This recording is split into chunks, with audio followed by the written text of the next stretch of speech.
بسم اللہ الرحمن الرحیم۔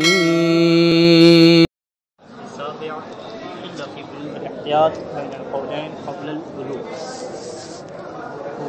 آج کی جو گفتگو ہے وہ تقلید کے بارے میں ہے اور تقلید صبی کے بارے میں، یعنی بچے کی تقلید۔ جیسا کہ ہمیں معلوم ہے کہ شریعت کے جو احکام ہیں وہ مکلفین کے اوپر ہیں، اور جب شروع میں کہا تھا کہ یجب علی کل مکلف، مسئلہ نمبر 1 میں کیا تھا کہ ہر مکلف کے اوپر واجب ہے، ہر مکلف کے اوپر واجب ہے تقلید یا احتیاط یا اجتہاد، یا چوتھے کا رستہ تھا۔ تو یہ جو مکلف کے اوپر چیزیں واجب ہیں، تو اب یہ سوال ہے کہ کیا صبی کے اوپر تقلید کرنا واجب ہے یا صبی کے اوپر تقلید کرنا واجب نہیں ہے؟ کیونکہ معلوم ہے کہ بچہ بھی نمازیں پڑھتا ہے، بچے نے بھی وضو کرنا ہوتا ہے، تو کیا بچہ وضو کرے گا تو تقلید کے بغیر کرے، تقلید کے ساتھ کرے؟ اس میں بحث ہے۔ اس میں تو تمام فقہا کا اتفاق ہے کہ جو بچہ ہے وہ مکلف نہیں ہے، اس کے اوپر کوئی تکلیف نہیں آتی، لیکن اختلاف کس میں ہے کہ آیا بچہ جب نماز پڑھے یا وضو کرے تو کیا اس کی نماز باطل شمار ہوگی یا صحیح شمار ہوگی؟ اسی طریقے سے بچے پہ تقلید واجب نہیں ہے، لیکن اگر وہ تقلید کرے تو کیا یہ تقلید صحیح شمار ہوگی یا باطل شمار ہوگی؟ سوال یہ ہے کہ بچے کی تقلید یا بچے کی نماز صحیح ہو یا باطل ہو، اس سے ہمیں کیا لینا دینا؟ اصل تو کیا ہے، واجب ہو یا واجب نہ ہو، اس کا فائدہ اور ثمرہ کہاں پہ ہوگا؟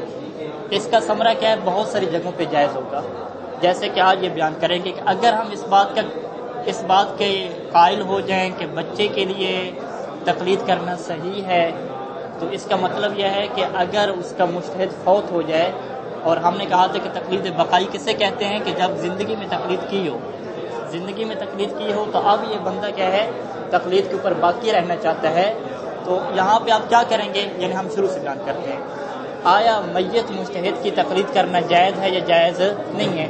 مشہور فقہا کا کیا نظریہ ہے کہ میت کی تقلید ابتدائی جائز نہیں ہے، ابتدا میں نہیں کہہ سکتے، تقلید بقائی جائز ہے۔ تقلید بقائی کا کیا مطلب ہے کہ اس کی زندگی میں پہلے تقلید کی ہو، جب زندگی میں تقلید کی ہوگی تو پھر کہا جائے گا کہ یہ اس کی تقلید کے اوپر باقی ہے، اگر زندگی میں تقلید نہیں کی ہوگی تو تقلید بقائی نہیں کہا جائے گا۔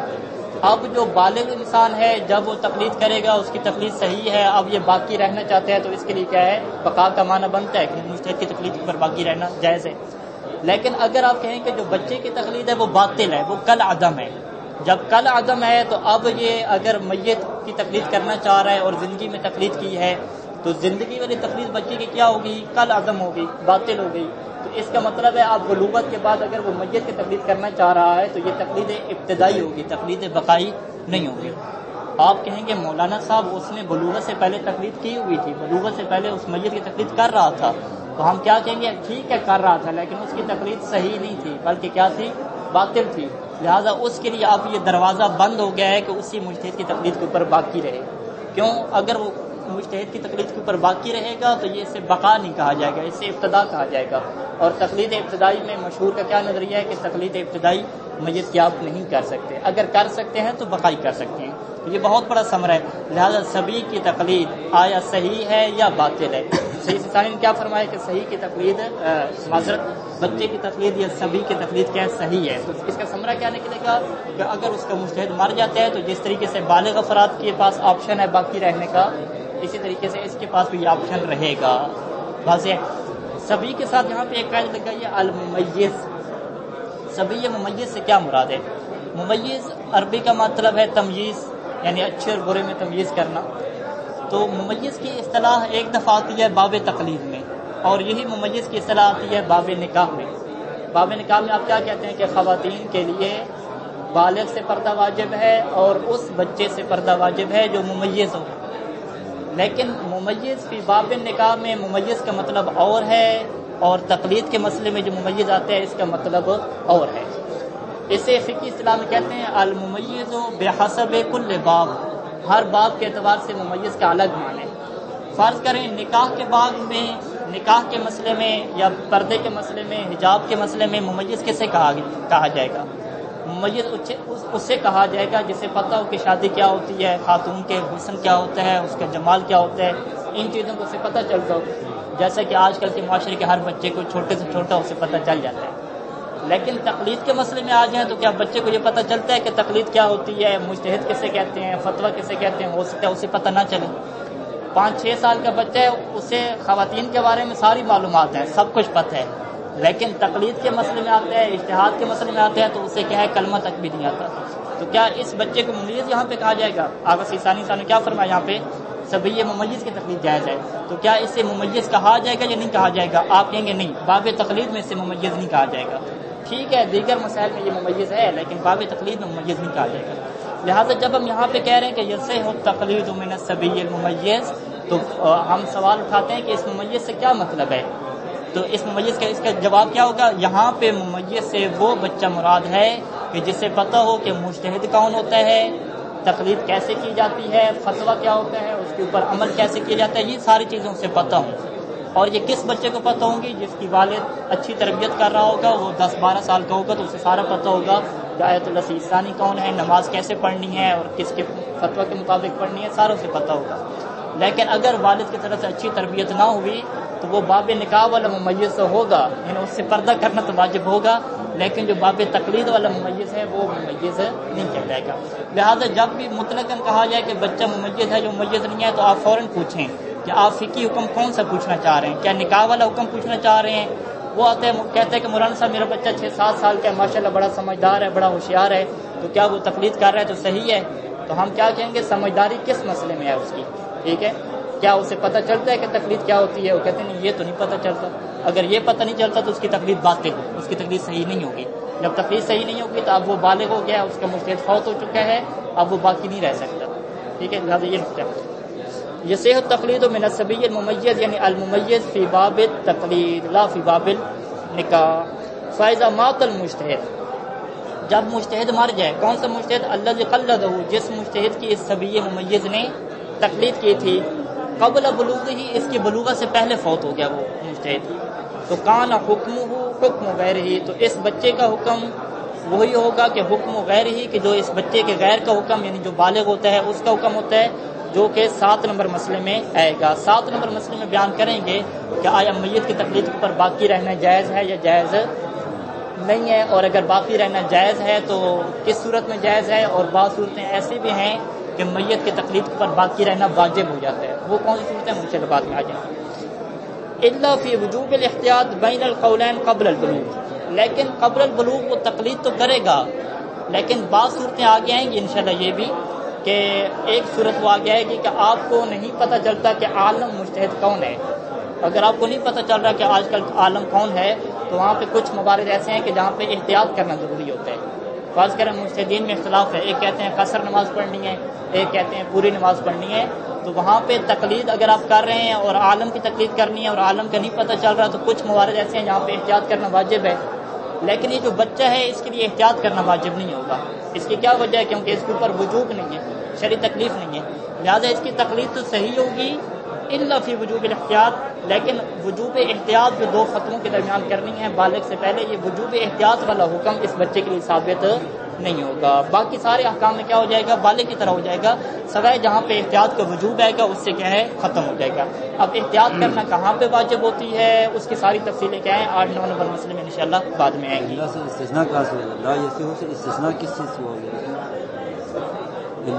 ہاں احسن، یہ سر کان حکم غیر الا، ٹھیک ہے، کان حکم، اس بچے کا حکم اپنے غیر والا ہے یعنی بالغ والا حکم ہے، سوائے کس میں؟ وجوب احتیاط میں. وجوب احتیاط میں بالغ کے لیے واجب ہے کہ احتیاط کرے، لیکن یہ جو ہے جناب علی جو غیر بالغ ہے اس کے لیے کیا ہے؟ احتیاط کرنا واجب نہیں ہے. کہاں پہ احتیاط؟ وہ والی احتیاط نہیں جو تقلید کے مقابلے میں تھی، تقلید کے عرض میں رکھی تھی. یہاں احتیاط سے کیا مراد ہے؟ جو آگے آئے گی کہ جہاں پہ آپ کو پتہ نہ چل رہا ہو کہ عالم کون ہے عالم کون نہیں ہے، وہاں پہ کیا ہے؟ کچھ احتیاط کے موارد ہیں.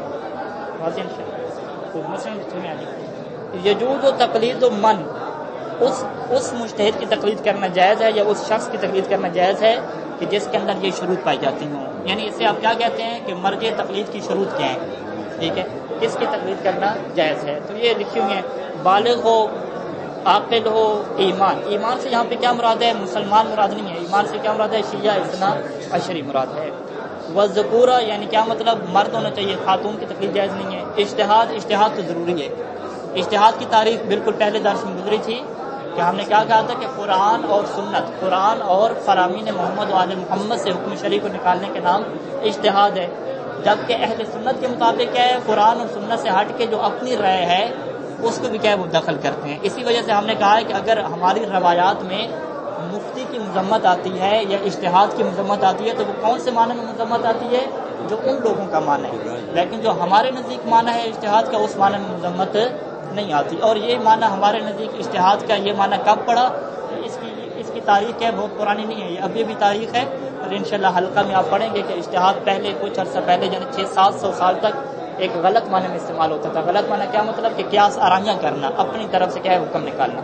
ٹھیک ہے, ہمارے مشہور عوام میں کیا ہے کہ بھئی اس مسئلے کا حکم نہیں معلوم ہو رہا, اجتہاد کر لو. اجتہاد کیا مطلب؟ اپنے دور حاضر کے مطابق کوئی کیا ہے مسئلہ گاڑ لو تو اسے وہ کیا کہتے ہیں؟ اجتہاد کہتے ہیں. لیکن ہماری فقہ میں مذہب شیعہ میں اجتہاد اس کا نام نہیں ہے کہ دور حاضر کے مطابق اپنی طرف سے کوئی کیا ہو کسی کو مشورہ دے دو. ہمارے دور حاضر ہو یا جو بھی دور ہو ہمیشہ کوئی بھی مسئلہ نکالنا ہے تو کہاں سے نکالنا ہے؟ قرآن اور محمد وال محمد کے فرامین سے, کہ جیسے سنت سے کہتے ہیں تعبیر کرنا. عدالت شرط ہے. اب عدالت کی کیا تعریف ہے یہ انشاءاللہ بعد میں آئے گی کہ کیا عدالت سے مراد یہ ہے کہ انسان کے اندر ایک نفسانی طور پہ قوت اور طاقت ہو کہ وہ گناہ سے بچ جاتا ہو, یا عدالت کا مطلب یہ ہے کہ وہ واجبات پہ عمل کرتا ہو, محرمات سے بچتا ہو, لیکن اس کے بعد قوت نہ ہو, کبھی گناہ بھی کر لیتا ہو. کیا اس میں نظریہ ہے؟ اس میں سید سیستانی کا ایک منفرد نظریہ ہے کہ جو انشاءاللہ بعد میں آئے گا. طہارت اور مولد کا کیا مطلب ہے کہ وہ ولد الزنا نہیں ہونا چاہیے. والضبط بالمقدار المتعارف, اس شرط کا کیا مطلب ہے؟ ضبط کیا مطلب؟ یعنی حافظہ, چیزوں کو کیا کرنا؟ یاد کرنا. اس کا جو مجتہد کا حافظہ ایسا ہونا چاہیے کہ جو مقدار متعارف لوگوں کا جتنا حافظہ ہوتا ہے اتنا کم از کم حافظہ ہونا چاہیے. فرض کریں ایک مجتہد صحیح بوڑھا ہو گیا, اب اس کو کوئی چیز یاد ہی نہیں رہتی, بھول جاتا ہے. جس طرح عام طور پہ بوڑھے ہوتے ہیں کہ زیادہ انسان اگر بوڑھا ہو جائے سوائے اہل علم حضرات کے اور اہل تقوی حضرات کے تو ان کے ذہن پہ اثر پڑتا ہے. ذہن پہ اثر پڑنے کیا مطلب کہ اب وہ چیزوں کو بھولنا شروع ہو جاتے ہیں, وہ چیزوں کو یاد نہیں رکھ پاتے. اگر مجتہد کہ ہے ٹھیک ہے جامع شرائط ہے, عادل ہے, سب کچھ ہے, لیکن اگر اس کا حافظہ کمزور ہو گیا, کتنا کمزور ہوا؟ متعارف مقدار سے تھوڑا ہو گیا, تو پھر اس کی تقلید نہیں کر سکتے. ٹھیک ہے, وضبط کتنا حافظہ ہونا چاہیے؟ بالمقدار المتعارف, عام طور پہ لوگوں کا جتنا حافظہ ہوتا ہے, عام طور پہ ایک متوسط بندے کا کتنا حافظہ ہے اتنا حافظہ ہونا چاہیے. بہت زیادہ حافظہ ہونا شرط نہیں ہے, اور متعارف سے اگر تھوڑا حافظہ ہو گیا تو پھر اس کی کیا ہے تقلید آپ نہیں کر سکتے. والحیات, مجتہد کے اندر زندہ ہونا شرط ہے. مردے کی آپ تقلید یا میت کی تقلید نہیں کر سکتے. اس کے اندر کیا ہے؟ الگ تفصیل, اس کے اندر کیا ہے تفصیل ہے جو بعد میں آئے گی جس کو ہم ابھی پڑھنے جا رہے ہیں. 7 نمبر مسئلہ, لا يجوز تقلید المیت ابتداء وان کان اعلم من الحی. میت کی تقلید ابتدائی جائز نہیں ہے, اگرچہ کیا ہے وہ زندہ کی نسبت سے عالم ہی کیوں نہ ہو. ٹھیک ہے, تقلید ابتدائی اور تقلید بقائی کا معنی واضح ہے. ابتدائی کیا مطلب؟ بالکل شروع سے تقلید کر رہے ہیں, اور بقائی کیا مطلب؟ کہ پہلے اس نے تقلید کیا ہو اور بعد میں کیا ہے اس کی تقلید باقی رہے. لیکن پہلے اس کی تقلید کیسے کیا ہو؟ ٹھیک ہے, اس کو ہم نے کل بیان کیا تھا. ہم نے کہا تھا کہ تقلید کے معنی میں آیت اللہ سید سیستانی کے 3 نظریات ہیں, تین مقامات پہ 3 نظریات ہیں. تقلید ابتدائی میں تقلید کی تعریف الگ ہے, تقلید بقائی میں تقلید کی تعریف الگ ہے, اور تقلید فی جواز العدول جو پیچھے گزر چکا ہے اوپر, اس میں سید سیستانی کی تقلید کی تعریف الگ ہے.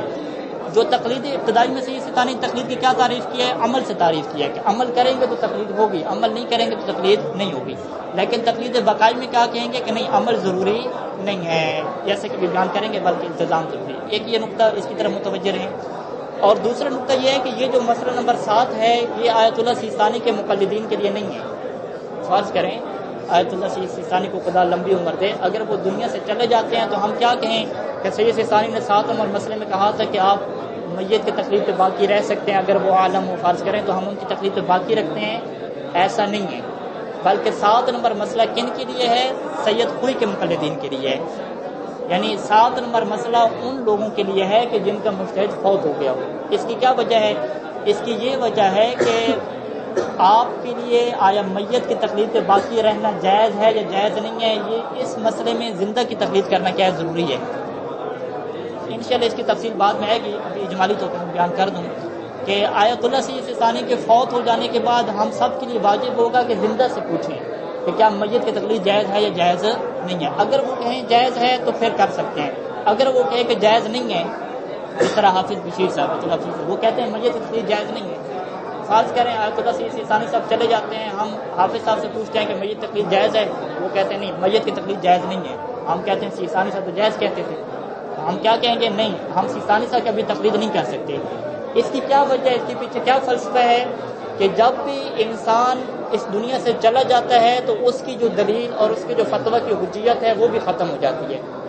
اس سے فقہا کیا تعبیر کرتے ہیں کہ مجتہد کے مرنے سے اس کا فتویٰ بھی مر جاتا ہے. ایک مشہور جملہ کیا ہے کہ اذا مات المفتی مات الفتویٰ, یہ ایک مشہور نظریہ ہے, اس کے خلاف بھی آیت اللہ صاحب شاہ صاحب اس نظریے کو نہیں مانتے. خاص کر مشہور نظریہ کیا ہے کہ مجتہد کے فتوے کی حجیت ساقط ہو جاتی ہے. جب مجتہد کی حجیت فتوے کی ساقط ہو گئی تو اس کی فتوے کو حجیت دینے والا کون ہونا چاہیے؟ زندہ ہونا چاہیے. ٹھیک ہے, آیت اللہ سید کوئی اس دنیا سے چلے گئے, ان کے جتنے بھی فتاوے تھے تمام کی حجیت ختم, لیکن آیت اللہ سید سیستانی نے کیا فرمایا کہ آپ آیت اللہ سید کوئی کی تقلید پہ باقی رہ سکتے ہیں. اس کا مطلب ہے کہ ان کے فتووں کو زندگی, ان کے فتووں کو حجیت کس نے دلائی ہے؟ زندہ نے دلائی ہے. تو یہ ایک کیا ہے, ایک طبعی قانون ہے کہ جب بھی اس دنیا سے کوئی مجتہد چلا جائے تو ان کے فتووں کو حجیت دلانے کے لیے آپ کو زندہ کے پاس جانا پڑے گا. کیوں جانا پڑے گا اس کو بعد میں انشاءاللہ بیان کریں گے. سارے فتویٰ ہو جاتے ہیں, یہ والا فتویٰ اور یہ دوسری بات میں 2 فتوے ختم ہو گئے؟ نہیں, سارے فتوے پورے اول سے لے کر آخر تک پوری مناج ختم, مگر یہ کہ زندہ کہہ دے کہ آپ ان کے فتووں پر عمل کریں, بس پھر زندہ ہو جائیں گے. ٹھیک ہے, 3 جلدیں ہیں سید سیستانی کی مناج کی, تینوں کیا ہو جائیں گی؟ فوت ہو جائیں گی. اگر زندہ مجتہد نے کہہ دیا کہ ٹھیک ہے آپ سید سیستانی کے فتوے پر عمل کر سکتے ہیں تو پھر یہ زندہ تینوں کتابیں کیا ہو جائیں گی؟ زندہ ہو جائیں گی.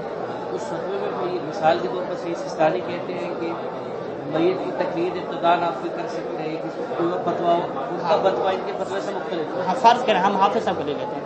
حافظ صاحب کا کیا فتویٰ ہے کہ میت کی تقلید جائز نہیں ہے, نہ ابتدان نہ بقان.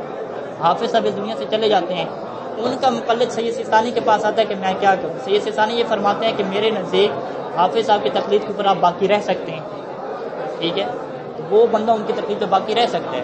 وہ کہے کہ مولانا صاحب سیستانی صاحب حافظ صاحب تو کہتے تھے کہ میت کی تقلید کر ہی نہیں سکتے, آپ کیسے کہہ رہے ہیں؟ وہ کہیں گے وہ جو کہتے تھے نہیں کر سکتے وہ اپنی زندگی میں کہتے تھے, ان کی اس بات کی حجیت ختم ہو گئی ہے. اب بھی آپ میری تقلید کر رہے ہیں تو میں آپ کو اجازت دے رہا ہوں کہ آپ میری تقلید کر رہے ہیں. ٹھیک ہے, واضح فکر. اچھا, بھائی کی تقلید کریں گے نا اس کے مطابق. ہاں, احسنت. جس طریقے سے احتیاط میں ہے, ہم نے کیا کہا کہ احتیاط کوئی عقلی چیز نہیں ہے.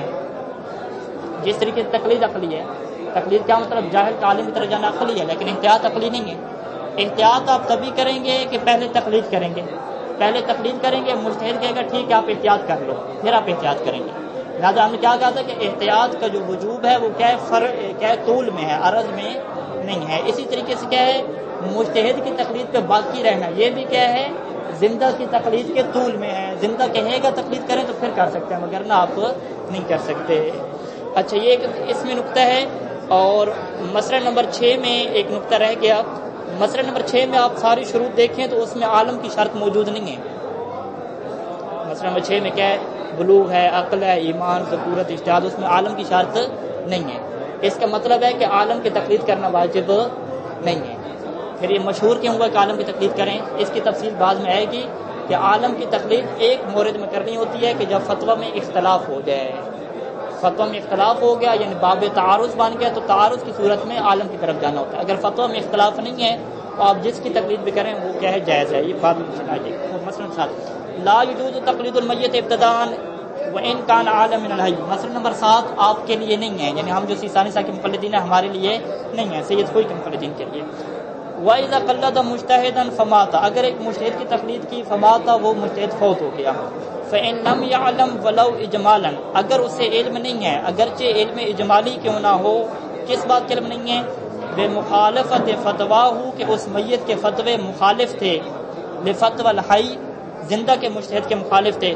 کون سے مسائل میں مخالف تھے؟ فی المسائل, ان مسائل میں مخالف تھے التی ہی فی معرض ابتلائی, کہ جو اس شخص کے معرض ابتلا میں ہیں, جو مبتلا بے ہیں اس مجتہد کے لیے. تو جاز لہ البقاء علی تقلید ہی, تو اس مکلف کے لیے جائز ہے کہ اس کی تقلید کے اوپر باقی رہے.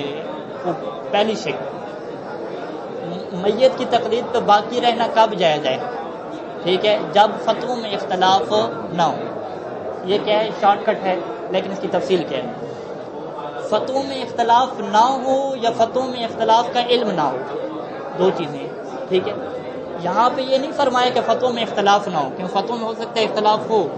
یہاں پہ کیا فرمایا؟ فَإِن يَعْلَمْ، اس سے علم نہیں ہونا چاہیے فتوے میں اختلاف کا. وَلَوْ إِجْمَالًا، علم کی دو قسمیں ہیں، ایک ہوتا ہے علم تفصیلی، ایک ہوتا ہے علم اجمالی. یہ علم تفصیلی اور علم اجمالی بعد میں آتا رہے گا انشاءاللہ، یہ پہلے ہی آپ سمجھ لیں تاکہ مشکل نہ بنے. علم تفصیلی کیا ہے؟ جس طرح نجاست طہارت کے باب میں آگے کہ مجھے تفصیلی طور پر پتہ ہے کہ یہ کپڑا نجس ہے اور یہ کپڑا پاک ہے، دو کپڑے ہیں، یہ کپڑا نجس ہے یہ کپڑا پاک ہے، یہ کیا ہے؟ تفصیلی علم ہے. علم اجمالی کیا ہے کہ مجھے یہ تو پتہ ہے کہ ایک کپڑا کیا ہے؟ نجس ہے، یا ایک کپڑا مجھے پتہ ہے یقیناً پاک ہے، لیکن وہ کون سا ہے اس کا مجھے نہیں پتہ. اس کی تعریف کیا کی جاتی ہے علم اجمالی کی؟ کہ آپ کو کلی کا علم ہے لیکن جزئی کا علم نہیں ہے، یا اسے کیا کہتے ہیں؟ العلم بالجامع والشک بالاطراف، یا والشک فی الاطراف. جامع کا علم ہے اور اس کی جو اطراف ہیں اس میں کیا ہے؟ آپ کو شک ہے. ٹھیک ہے، آپ کو جامع طور پہ پتہ ہے کہ کپڑا ان دونوں میں سے ایک نجس ہے، کیا مطلب؟ کلی نجاست کا آپ کو علم ہے، لیکن وہ کپڑا کون سا ہے؟ آیا یہ والا ہے، یہ والی طرف ہے، یا وہ والی طرف ہے، یہ آپ کو علم نہیں ہے. اب آ جائیں ہمارے مسئلے میں. میت کا فتویٰ زندہ مجتہد کے مخالف ہے یا مخالف نہیں ہے، اس کا بعض کا آپ کو کیا ہوگا؟ علم تفصیلی ہوگا. علم تفصیلی کیا مطلب؟ آپ نے منہاج پڑھی، آپ نے دیکھا کہ واضح طور پہ وہ مجتہد کہتا ہے کہ ایک دفعہ تسبیحات اربع پڑھنا واجب ہے اور یہ مجتہد کہتا ہے 3 دفعہ پڑھنا واجب ہے. اس کا کیا مطلب ہوا؟ آپ کو تفصیلی طور پہ پتہ ہے کہ مسئلہ نمبر 4 میں یا مسئلہ نمبر 5 میں یا تسبیحات اربع والے مسئلے میں اختلاف موجود ہے. اسے کیا کہتے ہیں کہ آپ کو اختلاف فتویٰ کا علم ہو گیا ہے، اور علم بھی کیا ہوا ہے؟ تفصیلی طور پہ ہوا ہے، آپ جانتے ہیں. دوسرا کیا ہے؟ علم اجمالی. اجمالاً آپ کو پتہ ہے کہ دو مجتہدوں کا اختلاف ہے فتووں میں، لیکن اگر آپ سے کوئی پوچھے کہ کون سے فتووں میں اختلاف، آپ کہتے ہیں نہیں یہ مجھے نہیں پتہ، اتنا مجھے یقین ہے کہ اختلاف ہے دونوں مجتہدوں میں، لیکن کون سے فتویٰ میں ہے اس کا مجھے پتہ نہیں ہے. تو آقا نے کیا کہا کہ اسے علم نہیں ہونا چاہیے مخالفت کا. پھر کیا ہے؟ باقی رہ سکتا ہے میت کی تقریر پہ. کون سا علم نہیں ہونا چاہیے مخالفت کا؟ آیا علم تفصیلی نہیں ہونا چاہیے، علم اجمالی؟ کیا فرمایا؟ فَإِن لَمْ يَعْلَمْ وَلَوْ إِجْمَالًا، چاہے علم اجمالی ہو یا علم تفصیلی ہو. اس کا مطلب ہے کہ نہ آپ کو علم تفصیلی ہو اور نہ ہی آپ کو علم اجمالی ہو، آپ کو یقیناً پتہ ہے کہ کوئی اختلاف نہیں ہے. یعنی ہم الفاظ بدل دیں تو کیا بنے گے؟ یعنی آپ کا مجتہد فوت ہو گیا ہے اور آپ کو یقین ہے کہ جو مجتہد فوت ہوا ہے، جو میرا مجتہد فوت ہو گیا ہے، اس کے زندہ مجتہد کے ساتھ کوئی اختلاف نہیں ہے. اسے کیا کہتے ہیں کہ یقینی طور پہ آپ کو علم ہو گیا کہ کوئی اختلاف نہیں ہے. لیکن اگر آپ کو یہ علم پتہ ہے کہ اختلاف تو ہے بھائی، اور عام طور پہ اختلاف ہوتا ہے، اس کا مطلب ہے کہ پھر آپ باقی نہیں رہ سکتے. یہ ایک نقطہ ہو گیا. دوسرا نقطہ کہ مسائل میں اختلاف تو ہوتا ہی ہے مجتہدین کا. فرض کریں میراث کے مسائل میں اختلاف ہے، جہاد کے مسائل میں اختلاف ہے، دیات کے مسائل میں اختلاف ہے. یعنی مسائل کی دو قسمیں، ایک وہ مسائل ہیں جن کا واسطہ آپ سے پڑھنا ہے. فرض کریں میرا واسطہ کیا ہے؟ نماز سے ہے، وضو سے ہے اور روزے سے ہے. ٹھیک ہے، یا بعض کا خمس طالب علم ہے، چلو خمس سے بھی نہیں ہے. ہمارا واسطہ کتنی چیزوں سے ہے؟ ہم نے نماز پڑھنی ہے، روزے رکھنے ہیں، وضو کرنا ہے، غسل کرنا ہے، بس یہ 3-4 چیزیں ہیں محل اختلاف. اب کیا ہوتا ہے؟ اختلاف تو ہے مجتہدین کا فتوے میں، جو مر گیا ہے اس کے اختلاف ہے زندہ کے ساتھ، لیکن ان 4 ابواب میں اختلاف نہیں ہے. جس طریقے سے میں مشہور طریقے سے نماز پڑھتا ہوں، کوئی شکیات کے مسئلے میں نے نہیں جانا، میں جماعت کے ساتھ نماز پڑھتا ہوں یا مجھے شک نہیں پڑتا، فرض کریں نہ مجھے شکیات کے مسائل سے لینا دینا ہے، نہ میں نے وضو کیا ہے کوئی طریقوں سے کرنا ہے، عام طور پہ طریقے سے وضو کرنا ہے، لہٰذا میرے جو مورد ابتلا مسئلے ہیں اس میں اختلاف نہیں ہے. ہاں اگر آپ خمس کے مسئلے میں جائیں، حج کے مسئلے میں جائیں، زکوٰۃ کے مسئلے میں جائیں، وہاں پہ اختلاف ہے. تو کون سا اختلاف ایسا ہے کہ جس کی بنیاد پہ آپ تقلید پہ باقی نہیں رہ سکتے؟ تو صحیح ستارے نے یہاں پہ ایک قید لگائی ہے کہ فی المسائل التی ہی فی معرض ابتلائی. اختلاف ان مسائل میں شرط ہے کہ جو مسائل آپ کے مورد ابتلا ہیں. اگر آپ کی جو مورد ابتلا مسائل ہیں ان میں اختلاف نہیں ہے میت اور زندہ میں، تو آپ باقی رہ سکتے ہیں، چاہے جو باقی مسائل ہیں اس میں اختلاف ہوتا رہے. ٹھیک ہے، تو اصل معیار کیا نکلا؟ بس اگر کوئی پوچھتا ہے کہ آیت اللہ سید سیستانی کے مطابق میت کی تقلید پہ باقی رہنا کب جائز ہے، آپ کیا کہیں گے کہ اگر اسے اس بات کا یقین ہو کہ فتویٰ میں کوئی اختلاف نہیں ہے، کون سے فتاویٰ میں؟ وہ فتاویٰ کہ جن کے اوپر یہ بندہ عمل کرتا ہے اور جو اس کے مورد ابتلا ہیں، تو پھر میت کی تقلید پر باقی رہ سکتے ہیں۔ وہ بندہ کہے گا آپ نے تو علم اجمالی اور علم تفصیلی کو بیان ہی نہیں کیا۔ آپ کیا کہیں گے؟ جب میں نے یہ جملہ کہہ دیا کہ آپ کو یقین ہے کہ فتویٰ میں اختلاف نہیں ہے، اس کا مطلب ہے کہ آپ کو نہ اختلاف کے بارے میں علم ہے اور نہ ہی اختلاف کے بارے میں علم اجمالی ہے، بلکہ آپ کو یقین ہے کہ اتفاق ہے، ایک جیسے واضح ہوں گے انشاءاللہ۔ تو یہ کیا ہے؟ جواز بقا کی صورت ہے۔ وَإِنْ عَلِمَ بِالْمُخَالَفَةِ، اگر اسے مخالفت کا پتہ چل جائے، علم ہو جائے۔ یہاں پہ علم سے کیا مراد ہے؟ چاہے علم تفصیلی ہو چاہے علم اجمالی ہو۔ اور مخالفت سے کیا مراد ہے؟ کون سے مسائل میں مخالفت؟ ان مسائل میں مخالفت جو مبتلا پہ ہوں۔ لہٰذا وَإِنْ عَلِمَ بِالْمُخَالَفَةِ میں تفصیل نہیں دی، اس کی تفصیل کیا ہے؟ پہلے والی سے سمجھی جائے گی۔ وَإِنْ عَلِمَ یعنی چاہے علم اجمالی ہو، اور مخالفت سے کیا مراد؟ وہ مخالفت تو ہوتی ہے فقہ میں، کہیں نہ ایک مسئلے میں اختلاف تو ہوگی صحیح نا۔ کوئی ایسا مجتہد تو نہیں ہوتا کہ بھی دونوں مجتہد بنے ہیں بالکل ایک جیسے فتوے ہیں، وہ اول سے لے کر آخر تک، تو ایک مسئلے میں تو اختلاف ہوگا، کیا تقلید نہیں کر سکتے؟ نہیں، کہتے ہیں مخالفت کا تعلق کس سے ہے؟ ان مسائل سے جو آپ کے مورد ابتلا ہیں۔ کما والغالب، غالباً ایسا ہوتا ہے کہ جو مورد ابتلا مسائل ہوتے ہیں ان میں اختلاف کہیں نہ کہیں آ جاتا ہے۔ اگر کیا ہو مخالفت کا علم ہو گیا تو پھر کیا ہے؟ اس کی دو صورتیں ہیں۔ ان کان المیت عالم، اگر میت کیا ہوا؟ عالم ہوا، تو واجب البقاء لا تقلیدی، تو اس کی تقلید تو باقی رہنا واجب ہے۔ آپ نے کہا ہے کہ مرجع کی شرائط میں آپ نے تو عالم لکھا ہی نہیں ہے، یہاں عالم کہاں سے آ گیا؟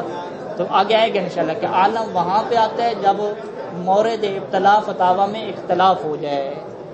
اگر اختلاف فتویٰ میں نہیں ہے تو آپ کسی کی تقلید بھی کر سکتے ہیں، بلکہ کسی کی تقلید نہ بھی کریں تو پھر بھی آپ کی عبادت ٹھیک ہے، کہ انشاءاللہ اس کی تفصیل بعد میں آئے گی۔ فَإِنْ كَانَ الْمَيِّتُ عَالَمْ، اگر میت عالم ہے تو واجب، یہاں پہ جواز کی صورت نہیں ہے، یہاں پہ واجب کی ہے، واجب البقاء لا تقلید۔ وَمَعَ كَوْنِ الْحَيِّ أَعْلَمْ يَجِبُ الرُّجُوعُ إِلَيْهِ، اگر کیا ہو زندہ عالم ہوا تو اس کی طرف کیا ہے؟ پلٹنا واجب ہو جائے گا۔ خوب، تو ابھی تک ہمارے پاس کتنی صورتیں آ گئیں؟ 3 صورتیں آ گئیں۔ جواز البقاء علی تقلید المیت، وجوب البقاء علی تقلید المیت، اور یا وجوب الرجوع الی الحی، وجوب الرجوع الی الحی کہہ دیں، یا الفاظ بدلیں اور کیا کہہ دیں؟ حرمت البقاء علی تقلید المیت۔ یعنی 2 صورتیں کیسے بن گئیں؟ ایک دفعہ میت کی تقلید پہ باقی رہنا واجب ہے، ایک دفعہ میت کی تقلید پہ باقی رہنا حرام ہے، اور ایک دفعہ میت کی تقلید پہ باقی رہنا جائز ہے، مباح ہے۔ باقی رہیں تو مرضی، نہ رہیں تو آپ کی مرضی، ٹھیک ہے۔ واجب کی کیا صورت ہوئی باقی رہنے کی؟ کہ اگر ثابت ہو جائے کہ میت عالم ہے، کون سے مسائل میں؟ وہ مسائل کہ جو آپ کے مورد ابتلا تھے اور اس میں اختلاف کا علم بھی ہو گیا۔ اچھا، میت تک باقی رہنا کب حرام ہے؟ کہ جب اختلاف بھی ہو فتاویٰ میں اور میت کیا ہو؟ عالم نہ ہو بلکہ زندہ عالم، یہ کیا ہو گیا؟ حرام ہو گیا۔ جواز بقا کا کیا فتویٰ ہے؟ کہ جب دونوں کے فتاویٰ ایک جیسے ہوں اور کوئی اختلاف نہ ہو۔ کون سے فتاویٰ؟ جو آپ کے مورد ابتلا ہیں۔ 3 صورتیں۔ وَإِن تَسَاوَيَ فِي الْعِلْمِ، اگر کیا ہوں وہ علم میں مساوی ہوں، علم میں مساوی ہوں، ان کا یعنی ٹیسٹ لیا آپ نے، پتہ چل گیا سب کے برابر نمبر آئے ہیں، ٹھیک ہے۔ یہ بحث انشاءاللہ بعد میں ہم کریں گے کہ آپ کو کیسے پتہ چلتا ہے کہ فلاں بندے کا زیادہ علم ہے اور فلاں بندے کا تھوڑا علم ہے، کیا ٹیسٹ لیے جاتے ہیں، ٹیسٹ لینے کے کیا طریقے ہیں، کیسے ثابت ہوتا ہے عالم، یہ بات انشاءاللہ آئے گی بعد میں۔ اگر علم میں مساوی ہوں، اب کیسے ثابت ہوتا ہے مساوی؟ یہ بات کی بات ہے۔ او لم تثبت، یا آپ کو نہیں پتہ چلا، ثابت نہیں ہوا عالمیت احد من الاخر کے کون ان میں سے کیا ہے عالم ہے، تو یجری علیہ ما سیاتی فی المسئلہ التالیہ، تو 8 نمبر مسئلے میں کیا ہے اس کی تفصیل آئے گی کہ اگر عالمیت ثابت نہ ہو تو آپ نے کیا کرنا ہے۔ کیا اس میں سے جو زیادہ متقی ہے، پرہیزگار ہے، اس کی تقلید کو اختیار کرنا ہے، یا آپ کی مرضی ہے جس کی تقلید کر لیں، یا کیا اس کی تفصیلات ہیں؟ اس میں کیا صحیح ثانی کی بہت ساری تفصیلات ہیں کہ جو موجودہ مراجع میں سے کسی کی بھی نہیں ہے۔ اور مسئلہ نمبر 8 اور 9 باب تقلید کے ان مشہور مسائل میں سے ہے کہ جن کو سمجھنا کیا ہے مشکل ترین کام ہے، یا جن کو سمجھنے کے لیے علم اصول فقہ کی، علم اجمالی اور حجت اجمالیہ کی بحث کو سمجھنا ضروری ہے۔ اور انشاءاللہ اللہ کی توفیق رہی تو علم اجمالی منجز، علم اجمالی غیر منجز، حجیت اجمالیہ، حجیت لا اجمالیہ، حجیت منجزہ، غیر منجزہ، انشاءاللہ یہ ساری تفصیل سمجھیں گے تو مسئلہ نمبر 8 اور 9 واضح ہوگا انشاءاللہ، وہ بعد میں کیا کریں گے ہم بیان کریں گے۔ اچھا، اب آ جائیں کہ بقاء علی تقلید المیت کا کیا مطلب ہے۔ اب وہ یہ معنی بیان کر رہے ہیں جس کو ہم نے اس دن پڑھا تھا اس عبارت کو، کہ تقلید بقا علی المیت میں سید سیستانی کا الگ نظریہ ہے کہ جو تقلید ابتدائی کے نظریے سے ہٹ کر ہے. وہ کیا نظریہ وہ یہاں پہ وَيَكْفِي فِي الْبَقَاءِ عَلَى تَقْلِيدِ الْمَيِّتِ وُجُوبًا أَوْ جَوَازًا. تقلید میت پہ جب باقی رہیں گے چاہے باقی رہنا واجب ہو یا جائز ہو, اس بقا میں کافی ہے الالتزام حال حیاتہ کہ مجتہد کی زندگی میں اس نے التزام کیا ہو. کس چیز کا التزام کیا ہو کہ بالعمل بفتاواہ کہ انشاءاللہ وہ اس کی فتویٰ کے اوپر کیا کرے گا عمل کرے گا. اس التزام کو کیا کہتے ہیں نیت سے تعبیر کیا جاتا ہے کہ ایک بندہ نے نیت کر کہ انشاءاللہ میں ہمیشہ اس کے فتوے پہ عمل کروں گا. یہ التزام کیا ہے تقلید بقائی میں کافی ہے, جبکہ تقلید ابتدائی میں التزام نہیں ہونا بلکہ عمل وہاں پہ شرط ہے. ٹھیک ہے, لہٰذا جو فقہاء کے درمیان مشہور اختلاف ہے کہ تقلید التزام کا نام ہے یعنی نیت کرنے کا نام ہے یا عمل کرنے کا نام ہے, تو ہم کیا کہیں گے تقلید ابتدائی میں عمل کرنے کا نام ہے, لیکن تقلید بقائی میں عمل ہو تو پھر بھی اچھی بات ہے, لیکن اگر فقط التزام آ جاتا ہے تو پھر بھی تقلید بقائی سے کر جائے گی.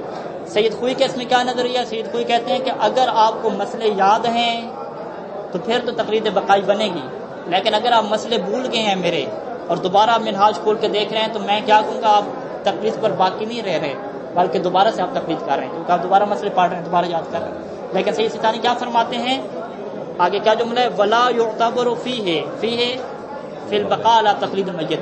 تقلید المیت کی تقلید پہ باقی رہنے کے اوپر معتبر نہیں ہے تعلمها فتاووں کو سیکھنا. فتاوے اگر آپ دوبارہ سیکھ رہے ہیں میت کے تو اس سے بقا ہی کہا جائے گا, لیکن آیت اللہ خوئی کیا فرمائیں گے اگر آپ دوبارہ فتوے سیکھ رہے ہیں تو یہ ابتدا سے آپ تقلید کر رہے ہیں, تقلید بقا آپ نہیں کر رہے. اول عمل اسی طریقے سے عمل بھی ضروری نہیں ہے فتاووں کے اوپر. اول عمل بہا یا فتاوے کے اوپر عمل کرنا بھی معتبر نہیں ہے. قبل وفات ہی مجتہد کی تقلید کی وفات سے قبل عمل بھی کرنا واجب نہیں ہے.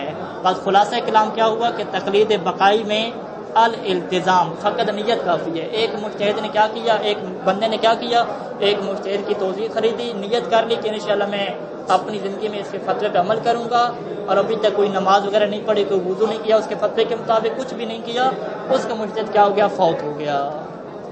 سید سیستانی کے مطابق کیا ہے اگر آپ اس کی تقلید پہ باقی رہیں گے تو اس سے بقا علی تقلید المیت کہا جائے گا. سید خوئی کیا فرمائیں گے نہیں یہ تو ابتدا سے تقلید کر رہے ہیں. کیا مطلب اس نے تو ابھی تک عمل ہی نہیں کیا تھا اس کے فتوے کے اوپر, ابھی تک اس نے فتویٰ سیکھا بھی نہیں ہے, فتویٰ ابھی دوبارہ سیکھ رہا ہے, دوبارہ سے عمل کر رہا ہے, تو وہ کیا کہیں گے تقلید ابتدائی ہے. لیکن سید سیستانی کیا فرمائیں گے نہیں یہ تقلید کیا ہے بقائی ہے. صلی اللہ علیہ محمد